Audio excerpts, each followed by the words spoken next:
이번 시간에는 이미지 사이즈와 캔버스 사이즈에 대한 개념에 대해서 이해해보는 시간을 가져보도록 하겠습니다. 더불어서 레이어를 만들어내는 그런 쪽의 작업까지 한번 연결해 생각을 해보죠.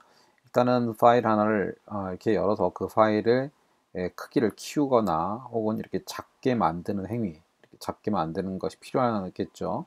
이렇게 하는 게 일단 이미지 사이즈고요. 그 다음에 어떤 이미지는 그대로 이미지 사이즈 그대로 두고요. 종이의 크기만을 넓히는 작업. 이것이 캔버스 사이즈가 되겠습니다. 자, 이미지 사이즈에서 중요하게 생각되어지는 것은 저희가 한 가지 짚고 넘어갈 텐데, 이 리샘플링이라는 기능입니다. 리샘플링. 리샘플링의 옵션이 기본적으로 체크되어 있는데, 이 리샘플링이 체크되지 않았을 때는 어떤 상황이고, 체크되었을 때는 또 어떤 상황인가를 이 두 가지를 분명히 이 옵션을 알고 넘어가야 될 것 같습니다. 그래서 이 부분에 대해서 한번 실제적으로 작업을 해보고 넘어간 다음에 이렇게 하나의 사진을 키워서 옮기고 또 사이즈를 좀 작게 해서 배치를 해보는 아주 간단한 작업을 먼저 한번 해보겠습니다.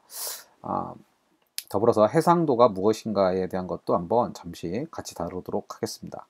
자, 일단은 포토샵으로 브릿지로 넘어가서요. 사진 한 장을 오픈할 건데 1차적으로는 이제 이런 사진 한 장을 한번 오픈을 해 보겠습니다. 자, 더블 클릭해서 사진을 오픈하고요. 자, 사진이 이렇게 좀 회전이 안 돼 있죠. 그래서 이런 사진은 간단하게 이미지 로테이션에 가보면 여기에 90도 클럭와이즈하고 카운터 클럭와이즈가 있습니다. 시계 방향으로, 시계 반대 방향으로. 시계 반대 방향으로 회전해라 라는 거죠. 자, 일단 이 사진의 사이즈가 얼마인지를 알아야 되기 때문에 어디로 간다고요? 이미지 사이즈로 갑니다. 이미지 사이즈. 이미지 사이즈에 가면 거기에서 이 사진의 사이즈가 나오죠. 보시는 바와 같이 48cm에 42cm라고 하는 좀 큰 사이즈죠. A3를 좀 넘어가나요? 그 정도 되는 것 같습니다. 그런데 해상도라는 개념이 해상도가 리솔루션 72 ppi 픽셀 인치로 되어 있는 것을 우리가 확인할 수 있죠. 그죠? 자, 여기에서 이 부분 리샘플링이라는 항목이 있습니다. 이 리샘플링 항목을 체크를 끄시면 자, 체크를 끄고 해상도 값을 올리도록 하겠습니다. 일반적으로 리솔루션이 72는 뭐에 대한 것이라고 그랬죠? 웹 디자인에 대한 부분이라고 했습니다. 그죠? 영상용이라고 얘기를 했습니다. 근데 이 사진은 이미지를 어떤 프린트를 쓰겠다고 가정을 하는 겁니다. 프린트물로 쓰겠으니까 얼마를 필요하다 그랬어요? 프린트물이 300ppi입니다. 그죠? 이렇게 300픽셀 인치를 하게 되면 자, 위드하고 하이 값이 어떻게 됐습니까? 거의 한 4분의 1 수준으로 줄어들었네요. 그죠? 4분의 1 수준으로 줄어드는데 이제 이 10cm에 해당하는 사이즈, 즉 가로 세로의 사이즈는 줄었지만 뭐죠? 이 가로 세로의 사이즈는 줄었지만 해상도는 300ppi라는 거죠. 즉 10cm 종이 안에 들어가는 픽셀의 어떤 그 개수는 300ppi라는 얘기입니다. 그러니까 굉장히 밀도가 높아진 거겠죠. 이렇게 직접적으로 할 경우에만 이 리샘플링을 끄는 겁니다. 체크를 끄게 되는 겁니다. 즉 이렇게 하더라도 자 보세요. 72라고 다시 바꾸면 자 이미지 사이즈가 변함이 없죠. 그죠? 자 300ppi라고 하게 되면 역시 변함이 없다는 것을 알 수 있습니다. 이 얘기는 무엇인가 하면 픽셀의 개수는 변하지 않는다는 겁니다. 기존에 갖고 있는 픽셀의 개수만이 진행될 것이다. 이렇게 이해하시는 게 좋겠죠. 그죠? 네. 그러면은 이제 이것을 오케이 하면 이 사진은 이제 어떻게 됐나요? 자, 아무 변화가 없어요. 다시 이미지 사이즈 가서 다시 보시면 자, 10cm, 11cm 이렇게 되어 있지만 해상도는 뭘로 되어 있습니까? 300ppi로 되어 있죠. 그죠? 300ppi로 되어 있습니다. 자, 여기 내가 리샘플링을 만약에 체크를 한다. 이렇게 되면 어떤 상황이 될까요? 이거는 네, 이 부분은 이제 실제적으로 픽셀의 수가 변한다는 것을 얘기하게 됩니다. 즉, 제가 아까 300이라고 되어 있는데 이거를 250이라고 하게 되면 위드하고 하이가 어떻게 되죠? 변하지 않죠. 해상도만 변하게 되죠. 그죠? 자, 150 이렇게 하게 되면 상단에 수치값이 변하는 걸 볼 수가 있습니다. 그죠? 그러니까 위드 하이 값은 절대로 같이 변하지 않고 독립적으로 변하는 거죠. 내가 하이 값이나 위드 값을 이렇게 하더라도 결국에는 뭐가 변해요? 이 위드하고 하이만 독립적으로 이게 같이 연결되어 있기 때문에 같이 변하는 것이지 해상도는 변하지 않습니다. 하지만 리샘플링의 체크를 풀게 되면 상황이 바뀐다는 거죠. 기본적으로 리샘플링을 풀면 이 세 가지는 해상도와 사이즈 값은 연동해서 동시에 변한다. 그럼 이런 경우는 언제 사용한다? 네, 아까 말씀드렸던 것처럼 해상도가 높지만 사이즈가 좀 작아지더라도 해상도가 높게 설정할 수 있어서 이렇게 인쇄나 프린트용으로 사용해야 될 경우에, 그런 경우에는 반드시 리샘플링 체크를 끄게 되는 겁니다. 그러면은 한 12에서 14cm 정도 되니까요. 이 정도면 어떤 문서의 어느 부분에 편집용 사진으로 들어가기에 적당한 사진이 만들어진다라고 이해가 될 수 있는 것입니다. 자, 이해가 좀 되시나요? 자, 그럼 이 사진을 떼어내고요. 이 사진을 그러면 사이즈를 좀 작게도 하고 크게도 해서 그 사진을 옮겨서 배열을 해보도록 하겠습니다. 일단 이미지를 디플리케이트라는 명령을 가보면 이미지 디플리케이트를 하게 되면 사진이 이렇게 복제가 되겠죠. 오케이. 자, 첫 번째 사진이 하나가 복제가 됐고요. 자, 두 번째 이미지 디플리케이트를 한번 더 하겠습니다. 디플리케이트. 오케이. 자, 이렇게 해서 사진을 동일한 사진이 이렇게 복제가 됐습니다. 그래서 총 3개의 사진이 되겠죠. 그래서 이 중에서 이 사진은 원래의 크기를 유지하게 하고 이 사진은 사이즈를 크게, 그리고 이 사진은 사이즈를 작게, 이렇게 한번 조정을 해보도록 하겠습니다. 자, 그러면은 일단은 이 사진부터 이미지 사이즈에 들어가서 여기서는 리샘플링의 체크를 어떻게 해야 돼요? 해야죠. 네. 리샘플링의 체크는 그대로 두고요. 위드하고 하이 값에서 위드 값만 제가 높여보도록 하겠습니다. 기본적으로 한 30cm 이렇게 하면은 거의 한 2배 정도 커진 게 되는 거겠죠. 그래서 오케이 해주면 자, 사진이 사이즈가 이렇게 2배 정도 커진 것을 확인할 수 있습니다. 자, 그러면 이번에는 이 사진은 이미지 사이즈 들어가셔서 다시 보면은 사이즈가 이렇게 되어 있겠죠. 그러니까 또 절반으로 줄이겠습니다. 그죠? 절반으로 줄여서 오케이 해주면 자, 사진이 동일한 사진이지만 사이즈가 이렇게 줄었다는 것을 알 수가 있겠죠. 그죠? 두 장의 사진은 줄어들어 있다. 그럼 이 사진들을 좀 더 큰 문서를 만들어서 그쪽 안으로 이 2개의 사진을 가져가 보도록 하겠습니다. 일단은 여기서 중요한 것은 이 사진의 해상도가 얼마죠? 240 픽셀 인치로 했죠. 여러분들이 만약 150이다 그러면 150의 기준을 잡으셔야 되는 겁니다. 그죠? 자, 150인데 최대 사이즈가 30입니다. 그러면 문서의 사이즈가 30보다는 좀 더 크게 작성이 돼야 될 것 같고, 해상도는 어때요?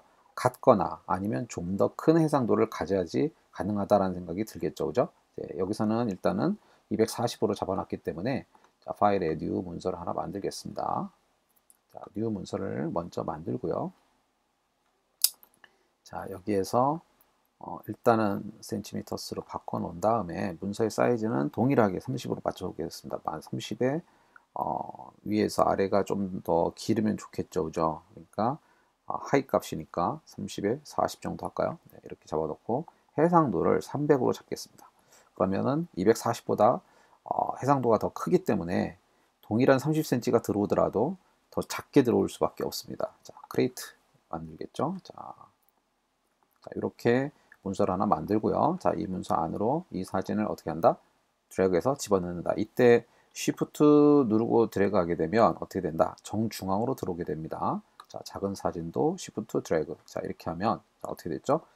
자, 역시 사이즈가 큰 사진, 그 다음에 작은 사진 이렇게 배치가 되겠죠. 이런 식으로 배치를 하셔도 되겠고, 아니면 사진은 이런 식으로 해서 자, 이런 식으로 편집이 필요한 경우도 있겠죠. 그죠? 예. 뭔가 이러한 편집의 작업을 한다든가 아니면 뭐 역으로 사진을 올리고 또 사진을 아래로 내리고 이런 작업을 할 수 있을 것입니다. 자, 이때 사진을 선택할 때 키보드에서 컨트롤이나 맥을 쓰시는 분은 커맨드가 되겠죠. 예, 커맨드 키를 누른 상태에서 한번 사진을 클릭합니다. 클릭을 하면 클릭할 때마다 자, 레이어가 바뀌는 것을 확인할 수 있죠. 클릭, 클릭, 클릭, 클릭. 물론 이때 컨트롤이나 커맨드를 쓰지 않고 하는 방법이 있어요. 그거는 뭐예요? 여기 상단에 옵션에 오토 셀렉트라는 기능이 있습니다. 하지만 저는 개인적으로는 이 오토 셀렉트를 쓰지 마시라고 말씀을 드려요. 이게 오히려 더 불편함을 만들 수 있기 때문에 어떤 상황에 사진과 사진이 겹쳐 있는 상황에 오토 셀렉트가 되어 있으면 계속해서 이게 똑바로 되면 좋겠지만 어느 순간에 내가 원하지 않는 부분이 이렇게 선택이 되는 경우가 있다는 거죠. 잘못하면. 그래서 그런 경우에는 차라리 오토 셀렉트를 풀어 놓으시고 자, 컨트롤 누르고 클릭, 컨트롤 누르고 클릭해서 분명하게 이미지를 선택할 필요가 있다는 겁니다. 이렇게 선택하신 다음에 이제 사진을 컨트롤 누르고 클릭, 그 다음에 이렇게 이동한다는 거죠. 자, 이것도 아주 간단한 팁이니까 알아두시면 좋을 것 같습니다. 자, 이런 식으로 해서 아주 간단한 부분이지만 작업을 한번 해봤고요. 자, 이번에는 이렇게 한번 해볼까요? 현재 작업이 되어 있습니다. 그죠? 그래서 요 사진, 이 작게 만든 사진을 기준으로 한번 얘기를 드리도록 하겠습니다. 이게 이미지 사이즈를 한번 볼게요. 이미지 사이즈라면 요거는 240이죠. 그죠? 240이고 그 다음에 7cm에 6cm 정도 되는 그런 이미지입니다. 그죠? 자, 그렇다면 이제부터는 해상도를 하나는 300짜리 해상도에 10cm, 10cm에 해당하는 해상도를 하나 만들 거고요. 또 하나는 동일하게 10cm인데 해상도가 150으로 되어 있는 종이의 문서를 하나 만들 겁니다. 자, 어떻게 한다고요? 자, 파일에 뉴를 하나 만드는데, 자, 10cm입니다. 10cm, 10cm. 자, 해상도는 300. 그죠? 크리에이트 하나 만들었습니다. 10cm죠. 10cm짜리 종이입니다. 자, 이거는 10cm. 10cm짜리 종이가 되겠죠. 다시 파일 뉴를 하나 만들고, 이번에는 해상도가 150, 150 절반 정도 작죠. 크리에이트 하나 만들겠습니다. 자, 하지만 이 두 개의 문서는, 두 개의 종이는 가로 세로가 몇 cm라고요? 줄 두 개 다 가로 세로가 10cm입니다. 가로 세로가 10cm에 해당합니다. 하지만 1인치당 해상도는 어떻게 돼요? 얘는 300ppi, 얘는 150pp이입니다. 자, 그러면 이 사진은 현재 240pp이짜리 사진이에요. 그러면 어떻게 될까요? 자, 이 사진을 300ppi 쪽으로 집어넣으면 아무래도, 자, 해상도가 높은 쪽이니까 사진이 어떻게 되겠습니까? 이렇게 작게 들어가겠죠. 그죠? 자, 그렇다면 이 사진은 어떨까요? 이 사진을 이쪽에다 집어넣으면 사진이 어떻게 돼요? 자, 가득 차죠. 넘칩니다. 오히려. 그죠? 예. 수치상으로는 이 사진은 어떻게 됐죠? 이미지 사이즈를 보시면 7cm에서 6cm짜리니까 사실은 이 문서의 사이즈가 10cm의 개념이지 않습니까? 그렇게 되면 이렇게 작게 들어오거나, 뭐 원래 이 작게 들어오는 게 정상이죠. 하지만 이렇게 너무 좀 더 작아졌는데 조금만 더 작아져야 되는 게 맞을 것 같아요. 그렇지만 이렇게 그렇지 않은 사이즈로 들어온다는 거예요. 이것이 뭐냐면 픽셀에 대응한다는 얘기죠. 예, 해상도가 갖고 있는 이미지는 픽셀에 대응한다. 상대적이다. 그래서 이렇게 가로 세로의 수치에 대응하는 게 아니라 이 이미지가 갖고 있는 픽셀의 수에 대응한다. 이렇게 이해하시면은 해상도의 개념을 좀 더 적절하게 이해하실 수 있지 않을까라고 생각이 됩니다. 자, 여기까지 한번 이해가 되셨을 거라고 생각을 하죠. 자, 그렇다면은 두 번째로 넘어가서 캔버스 사이즈에 대한 부분으로 넘어갈게요. 캔버스 사이즈는 어떻게 작업을 할까요? 자, 캔버스 사이즈는 이미지를 하나 더 불러오겠습니다. 자, 이 중에서 어떤 이미지를 불러드릴까요? 기본적으로 이미지를 하나 더 불러드려야 되니까 여러분들도 이게 여러분들이 갖고 있는 어떤 사진인지 상관이 없습니다. 그런 사진들 중에서 이제 선택을 해서 가져오면 좋겠죠. 자, 우선 조건으로는 사진을 두 장의 사진이 동일하다는 전제하에서 시작을 하겠습니다. 그럼 이 두 장의 사진은 동일한 사이즈인지는 클릭을 해보시면은 이렇게 메타데이터 항목에서 보여줄 겁니다. 그죠? 해상도도 보여주죠. 네, 동일한 해상도, 동일한 사이즈라는 것을 우리가 알 수 있습니다. 포맷이라든가 색상, 공간 모든 것들이 정보가 표기되니까 미리 사진을 내가 가져올 때 이 사진은 어떤 정도의 사이즈지? 이것을 확인하고 싶다면 이쪽 브릿지의 메타데이터 쪽을 미리 먼저 한번 확인해 보시면 더 좋겠죠. 자, 일단은 우선 이 사진을 하나 가져와 볼까요? 이 사진을 제가 하나 가져왔습니다. 오픈. 자, 그렇다면 이 사진에 대해서 얘기를 나눠보도록 하죠. 물론 이 사진을 가지고 할 수도 있지만요. 자, 세이브를 했고요. 1차적으로 캔버스 사이즈라는 것을 한번 해보도록 하겠습니다. 이미지 캔버스 사이즈는 다음과 같이 입력할 수 있게끔, 수치를 입력할 수 있게끔 되어 있는데, 자, 여기에는 앵커, 중심 기준점이 있습니다. 그죠? 기준점이 있어서 어디를 기준으로 할 것인가, 이런 얘기입니다. 그리고 상대적인 개념을 쓸 것이냐, 아니면 절대적 개념을 쓸 것이냐, 이런 얘기가 될 겁니다. 이게 무슨 얘기냐? 하위 값에다가 내가 16.44인데요. 내가 18cm라고 입력을 하게 되면 약 얼마죠? 1.66cm가 증가되는 거죠. 네, 1.6cm가 증가되는 겁니다. 그죠? 그래서 그 값만 여기 사이즈가 증가해라. 이미지 종이를 그렇게 되는 거고요. 중심에 있기 때문에 이 중심을 기점으로 위아래로만 커져라. 이런 얘기가 되는 겁니다. 자, 오케이를 해볼까요? 오케이 하게 되면 자, 보시죠. 위아래로만 이미지 사이즈가 증가된 것을, 아니, 종이의 사이즈죠. 종이의 사이즈. 이미지는 그대로 있고 종이의 사이즈가 증가된 것을 확인할 수 있습니다. 자, 컨트롤 Z를 한번 눌러주면은, Z키를 눌러주면은 되돌아가죠. 자, 혹은 뭐 히스토리의 기능에서 이전으로 이렇게 돌리기를 누르셔도 상관이 없습니다.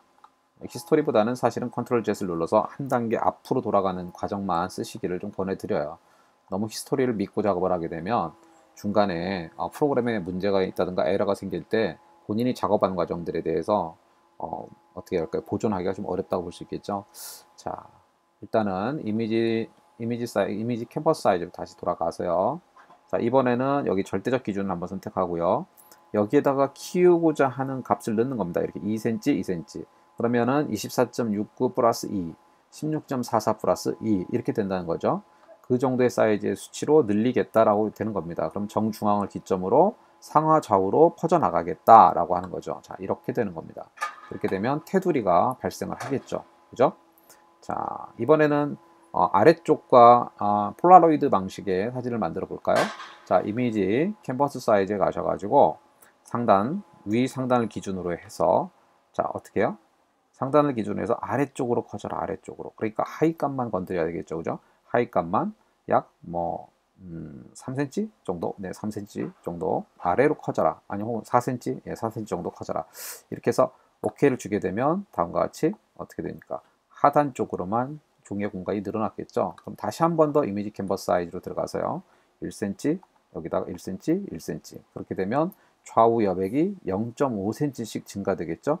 자, 여기에서는 정중앙을 기점으로 해서 OK를 해줍니다. 자, 그럼 다음과 같이 이렇게 폴라로이드 카메라가 만들어졌습니다. 그렇죠? 자, 여기에 텍스트를 눌러가지고 네, 여기다가 플라워라고 하는 단어를 하나 써주면 되겠죠. 컬러에서 색상이 지금 안 들어가 있네요. 그죠? 이렇게 해서 플라워. 예. 플라워라는 단어가 제대로 들어갔죠. 그죠? 네. 그러면 이제 요거를 위치를 컨트롤 키 누르고 자, 컨트롤 키 누른 상태 내에서 이렇게 옮기면 예, 이렇게 옮겨지죠. 그죠? 네, 옮겨지고요. 컨트롤 키 누르고 있어야 됩니다. 그리고 모서리를 붙잡고 당겨주면 사이즈가 이렇게 조정이 됩니다. 이때 쉬프트 키를 같이 눌러주면 좋겠죠. 예, 나중에라도 자, 이렇게 해서 위치를 다시 조정을 합니다. 자, 이 상태에서 컨트롤 키를 띄면 이제 마무리가 다 된 거죠. 그죠? 자, 무브 툴을 클릭을 해서 무브 툴을 클릭하면 텍스트의 편집이 마무리가 됩니다. 레이어를 보시면은 T 그다음에 텍스트가 문서가 된 것을 확인할 수 있죠. 자, 이것을 이대로 저장을 하게 되면 뭘로요? PS를 저장을 하게 되면 언제든지 또다시 열어서 텍스트를 편집한다든가 이 작업을 할 수 있게끔 되겠죠. 자, 요거 한 가지 또 이해를 했는데요. 한 가지 더 이제 이해를 하고 더 넘어가 보도록 하겠습니다. 자, 그러면 다시 불러와야 되겠죠. 브릿지 넘어가서 이번엔 또 한 장의 사진을 다시 한번 더 불러오겠습니다. 어떤 사진을 불러올까요? 이게 여러분들이 좀 편한 사진을 하나 불러오겠습니다. 자, 이런 사진을 하나 불러오고요. 이 사진에다가 기존의 다른 사진을 같이 합칠 수도 있고요. 그러니까 이를테면 이런 얘기가 되는 겁니다. 자, 이 사진에다가 이 사진을 하나 더 합치는 거죠. 기본적으로. 자,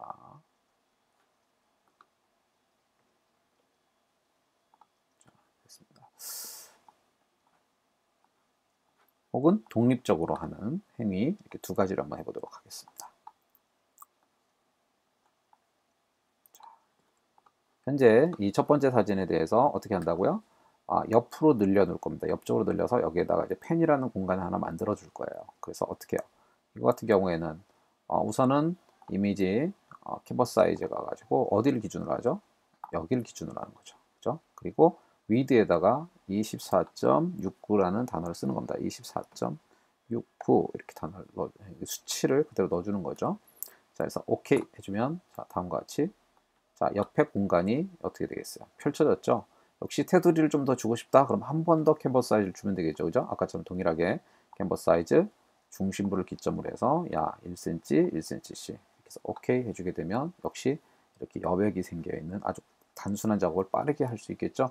텍스트로 역시 클릭을 해서 팬 이렇게 이름을 하나 단순하게 작업을 하시면 될 것 같고요. 자, 위치라든가 크기를 역시 조정해 줄 수 있겠습니다. 캔스 텍스트 네. 됐죠? 네, 이렇게 한번 이해를 하시고 이해하시면 되겠고 텍스트를 쓰시다가 뭔가 실수를 했다 지금처럼 한 가지 실수를 했다 그러면 ESC를 누르면 언제든지 텍스트를 쓰는 게 제거가 됩니다. 그런 부분을 이해하시면 되겠고요. 취소가 된다는 거. 자, 두 번째로는 자, 이런 작업을 하나 했으니까요. 오케이. 세이브, 디프 저장을 하나 해놓고, 오케이. 됐습니다. 자, 이거는 닫겠습니다. 그리고 다시 한번 오픈을 해서 포토샵으로 돌아오겠죠. 포토샵으로 와서 확인해 볼게요. 자, 이번에는 이 사진이 이쪽으로 넘어 들어가야 되는 거예요. 자, 그럼 어떻게 해야 될까? 아주 간단한 작업인데 어떻게 될까? 자, 이 사진은 놓고요. 이미지 역시 동일하게 캔버스 사이즈를 할 텐데 이때 이런 부분이 있습니다. 제가 이 사진의 경우에는 백그라운드인데 더블 클릭을 해서 이렇게 하게 되면 뉴 레이어로 변경이 되죠. 즉 백그라운드로부터 벗어나게 됩니다. 그죠? 자, 그 상태 내에서 이미지 동일하게 캔버스 사이즈 위드 값만 하는 거겠죠. 기준은 여기를 기준으로 해서 자 24.69 자 24.69라고 입력을 해서 OK를 해주게 되면 자 좌측점이 어떻게 되겠어요? 펼쳐졌죠, 공간이. 그럼 이 사진이 이쪽으로 넘어가 들어갈 겁니다. 근데 아까와 다른 건 뭐죠? 어떻게 돼 있어요? 공간에 이렇게 바둑 무늬가 돼 있죠. 이게 무슨 얘기입니까? 여기에는 이 공간이 투명하다는 얘기입니다, 기본적으로. 그래서 여기 이 공간에다가 다른 색깔을 집어넣을 수가 있죠. 그러니까 자, 그래서 레이어를 하나 생성시켜 볼까요? 이게 쉽게 얘기해서 레이어를 하나 만들어서 레이어 위치를 아래로 내린 다음에 이 레이어에다가 색을 하나 치우겠습니다. 컬러에서 내가 원하는 색상을 하나 이렇게 선택을 하겠죠, 그죠? 뭐 검정색으로 해볼까요? 검정색, 블랙을 채운다고 생각을 하시고요. 그 다음에 레이어에 와서 이 해당 레이어를 선택한 상태 내에서 명령으로는 edit에 fill이라는 명령이 있습니다. edit fill. 자, 이렇게 해서 백그라운드 컬러를 넣을 거냐, 포그라운드 컬러를 넣을 거냐. 현재는 블랙이 포그라운드 컬러죠. 그래서 OK 해주게 되면 검정 색상이 이렇게 들어가서 밑에 있는 즉 위에가 투명하기 때문에 아래에 있는 레이어의 색상이 이렇게 비춰서 보이게 된다는 겁니다. 자, 이제 이 상태 내에서 만약에 제가 이미지 캔버스 사이즈를 만약에 입력을 해갖고 넓히게 되면 또 상황이 달라질 수는 있겠죠. 자, 어쨌든 이 사진을 이제 이쪽으로 옮겨가겠습니다. 옮겨갈 때 어떻게 한다고요? Shift 키 누르고 드래그해서 Shift 눌러주면 정확하게 정중하게 들어간다 그랬죠. 그 상태 내에서 역시 Shift 누르고 딱 옮겨만 주면 두 장의 사진이 정확하게 매칭이 되는 것을 볼 수가 있습니다. 자, 이제 전체적으로 바깥쪽으로 약간 레이아웃을 벌려주기 위해서 이미지 캔버스 사이즈 어떻게 하죠? 값을 1cm 다시 1cm 입력을 한 다음에 중심부를 기점으로 해서 커져라 이렇게 해주면 바깥쪽으로 커지겠죠, 그죠? 근데 아까 저희가 검정색을 준 부분은 아무 영향이 없죠. 자, 보세요. 이렇게 끄면 네 보이지만 바깥쪽 테두리로는 보이지 않습니다. 그죠? 자, 여기로도 안 보이죠. 자, 이럴 때 어떻게 하죠? 이 부분을 다시 전체를 선택하시거나 아니면 그냥 있는 이 상태 내에서 역시 한 번 더 에디트 필 어떻게 해요? 포그라운드 컬러 오케이 해주게 되면 전체적으로 다시 한번 치워지게 됩니다. 색상이. 그래서 모든 전체의 색상이 들어가서 테두리가 되겠죠. 단축키를 하나 말씀을 드리면 자, 색상을 하나 선택하고요. 레이어에서 채우고자 하는 레이어를 선택한 상태 내에서 자, 어떤 딜레트 자, Alt 딜레트 옵션 딜레트 이렇게 됩니다. Alt 딜레트를 눌러주게 되면 색상이 들어가게 됩니다. 언제든지 여러분들이 이 색상을 이렇게 선택한 다음에 다시 레이어에서 Alt 딜레트 하게 되면 색상이 들어간다는 거. 반대로 컨트롤 딜레트를 누르게 되면요. 컨트롤 딜레트를 누르게 되면 무슨 색깔이 들어가냐? 자, 뒤에가 우리가 이제 뒤에 있는 색상을 백그라운드 컬러가 되겠죠. 포그라운드 컬러, 백그라운드 컬러가 될 텐데 이 기본적으로 백그라운드에 있는 컬러를 넣고 싶다. 이런 경우가 있겠죠. 그죠? 네, 그런 경우가 있을 겁니다. 그런 경우에는 자, 이렇게 내가 색상을 바꿔놨는데 레이어에 가서 커맨드 딜레트를 누르면 이렇게 색상이 들어가고요.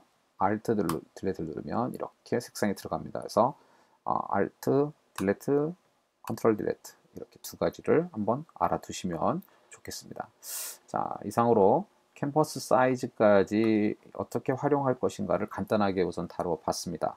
한번 이 과정을 자꾸 보시고 이미지 사이즈와 이 캔버스 사이즈 개념을 이해하시고 이 두 가지를 어떻게 활용해 볼 것인가 한번 연습해 보시면 좋을 것 같습니다. 자, 수고하셨습니다.